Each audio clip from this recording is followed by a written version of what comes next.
వాళ్ళ ప్రయత్నం ఏంటంటే ప్రజాక్షేత్రంలో బీఆర్ఎస్ ను పడగొట్టాలంటే ఈ కాళేశ్వరం పడగొట్టాలనేటువంటి ఒక కుటిల ప్రయత్నం రేవంత్ రెడ్డి గారిలో కనబడతా ఉంది. ఎందుకంటే రేవంత్ రెడ్డి గారి రెండు మాటలు గుర్తు చేయాల్సిన అవసరం కూడా ఉంది.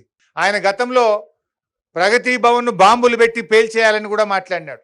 అసెంబ్లీలో ఏమన్నాడు, కేసీఆర్ గారి ఆనవాళ్ళు లేకుండా చేస్తాను కూడా అసెంబ్లీలోనే ఒక ముఖ్యమంత్రిగా ఆయన మాట్లాడినాడు.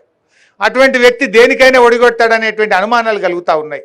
కేసీఆర్ గారి ఆనవాళ్ళు లేకుండా చేస్తా అన్నటువంటి ముఖ్యమంత్రి గారు రేపు కాళేశ్వరం ప్రాజెక్ట్ అనేది కేసీఆర్ కట్టినటువంటి ఒక ఇంజనీరింగ్ మార్వల్.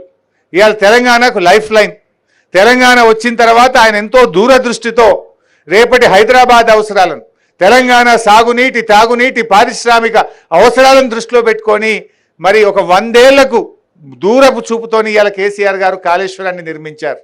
కానీ ఆయన ఏంటంటే దీంతో ఆయనకు మంచి పేరు వచ్చింది, ఆయన ఆనవాళ్ళు లేకుండా చేయాలనేటువంటి కుట్రలు చేస్తున్నారనేటువంటి అనుమానాలు ఇవాళ రాష్ట్ర ప్రజల్లో కలుగుతూ ఉన్నాయి. అందువల్ల మీరు తక్షణమే ఆ కుట్రలు మానండి ఇప్పటికైనా. ఎందుకంటే రేవంత్ రెడ్డి గారికి ఏంటంటే ఆయన ఉద్యమంలో కూడా ఆయన ఎప్పుడు నిజాయితీగా అసలు తెలంగాణ ఉద్యమంలో పాల్గొన్న చరిత్ర రేవంత్ రెడ్డి గారికి లేదు. ఎలాగో ఉద్యమంలో మీరు పాల్గొన్న చరిత్ర లేదు, కనీసం పరిపాలనలోనైనా నిజాయితీగా చేయండి. ఇవాళ తెలంగాణ ఉద్యమ ప్రతిరూపం కాళేశ్వరం ప్రాజెక్ట్. తెలంగాణ ఉద్యమం పుట్టింది నీళ్ళలో పుట్టింది.